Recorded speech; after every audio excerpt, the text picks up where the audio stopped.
You didn't stumble into the narcissist's orbit. You were selected.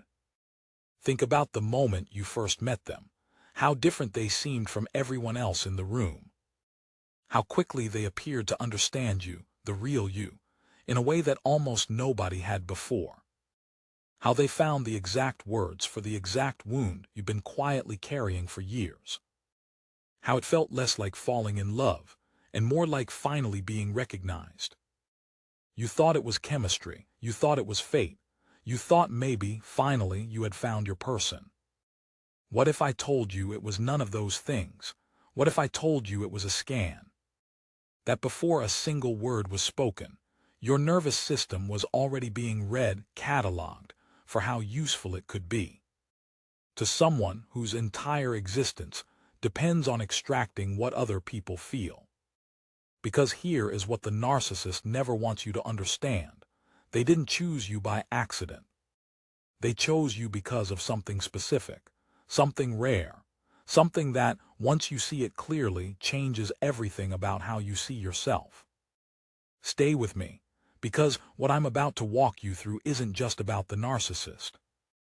It's about the biological architecture you're carrying, the exact hardware that made you their ideal target.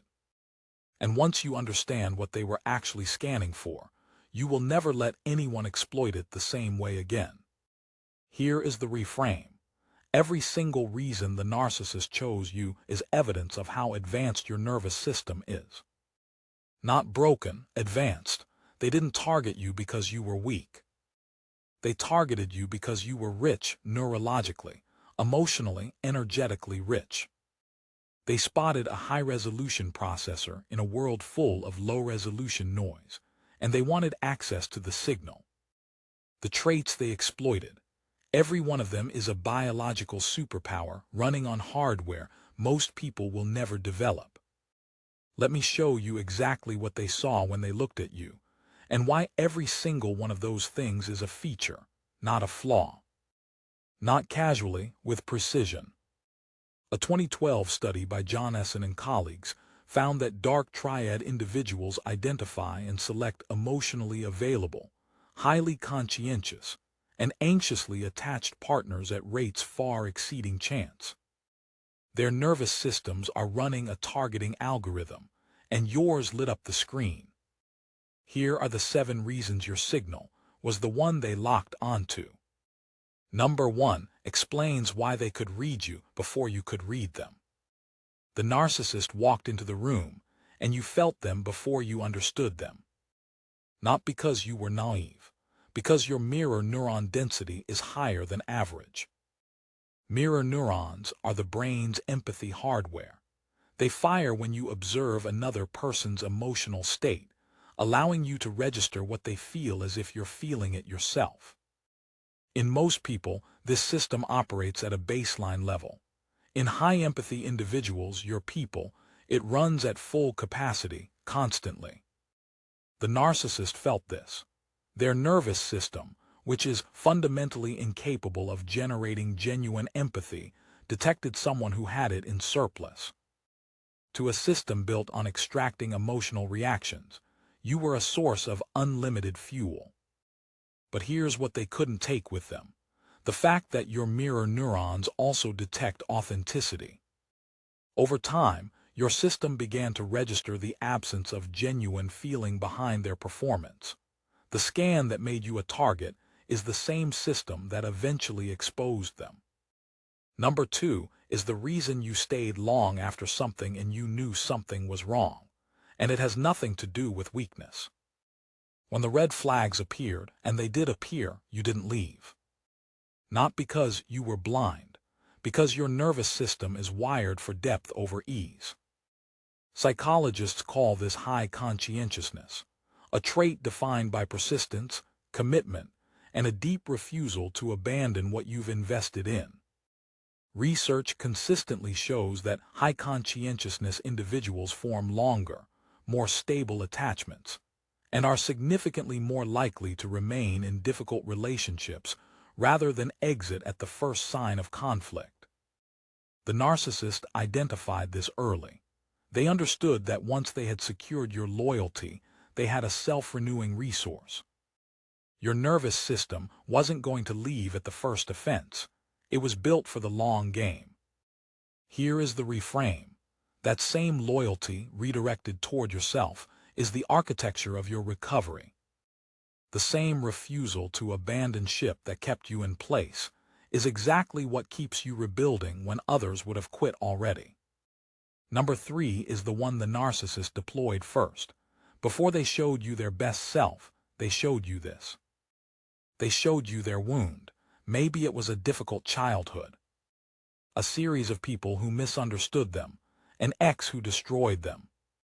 Whatever the story, it landed with precision, because your nervous system carries what researchers call a hyperactive caregiving response. This is not a personality quirk. It is a neurological adaptation. Studies on the insula, the brain region responsible for interoceptive awareness and social empathy, show that high-empathy individuals demonstrate significantly greater activation when presented with someone in visible distress.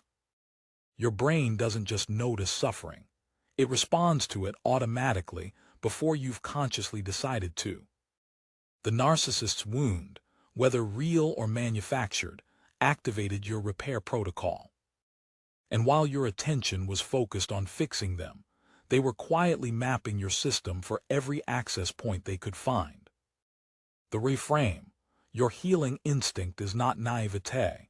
It is one of the rarest traits in the human species. The narcissist weaponized it. That speaks entirely to their moral architecture. It says nothing whatsoever about yours. Number 4 is the one your body already knows. This is the reason you felt something was wrong, and then talked yourself out of it. There was a moment, probably early, when something in your body said, "This isn't right." A tightness in your chest, a low hum of unease you couldn't name. A sense that the person in front of you was performing rather than actually being. Your body was correct. Interoceptive awareness, the nervous system's capacity to read and interpret internal physiological signals, is measurably higher in HSPs and high-empathy individuals.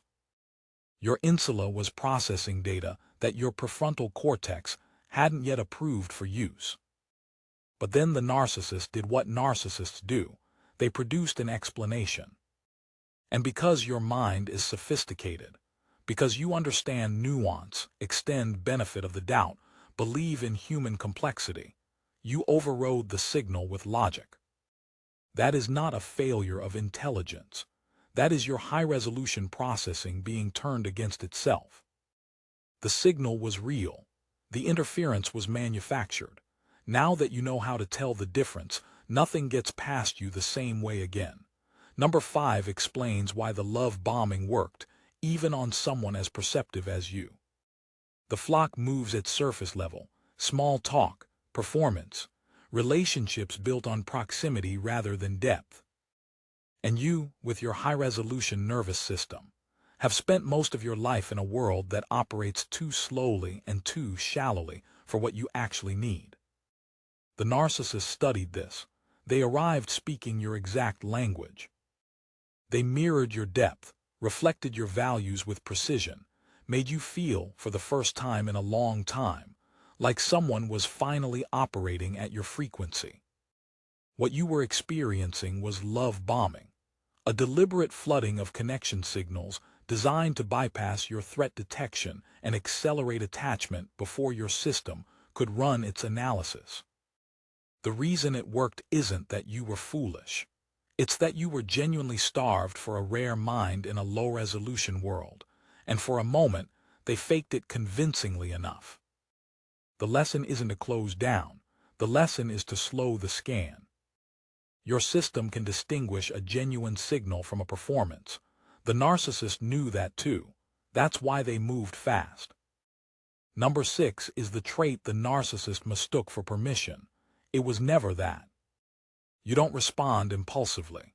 You take information in, hold it, examine it from multiple angles before you speak.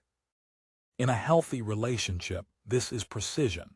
In a relationship with a narcissist, it was misread as acceptance. Every time you paused before responding to their behavior, the narcissist system registered. No resistance.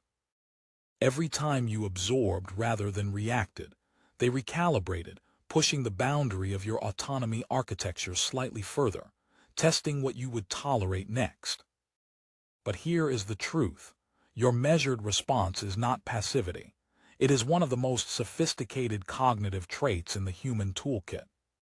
The delay between stimulus and response is the neurological signature of a regulated prefrontal cortex, not a defeated one. The narcissist mistook your depth for compliance. Now you know, your silence is data collection. And you are the one running the analysis. The last one, number 7, is the root underneath everything else. This is the one nobody talks about. The narcissist didn't create your vulnerabilities. They found the ones that were already mapped, installed by earlier environments where love came with conditions, where being yourself had consequences, where staying small was the safest way to keep the peace. Childhood environments that were emotionally unpredictable, withholding, or demanded performance over authenticity wire the nervous system into a state of chronic hypervigilance. The brain learns a protocol. Read the room before you exist in it. Manage the emotional state of others before attending to your own. Earn your presence in every space you enter. That adaptive protocol, built to survive a wicked environment, is exactly what the narcissist was scanning for. Because a nervous system already trained to manage difficult, unpredictable people is one that will manage them indefinitely, without needing to be explicitly asked. This is not your failure. This is your origin story. And here is what that origin story actually means. You already know how dysregulated systems behave. You already know every move in the playbook. You know the escalation patterns, the guilt cycles, the manufactured warmth, and the strategic withdrawal. You were just running that intelligence on behalf of someone who didn't deserve it. Recalibrated toward yourself, toward people who are actually safe. That nervous system becomes one of the most sophisticated threat detection and connection systems a human being can carry. You were never the problem. You were always the asset. They just weren't worthy of the access. The narcissist chose you because of 7 things, and every one of them is evidence of a rare, high-resolution mind. Your mirror neurons, your loyalty, your healing instinct. Your body's intelligence, your hunger for depth, your measured processing. And a nervous system that was shaped by environments that demanded more than any child should ever have to give. If you recognized yourself in any of these, if something in your nervous system said, yes, that's me, drop a wolf emoji in the comments. That's how we find each other. That's how the rare minds locate their pack. And if this reached someone who needed it today, share it with them.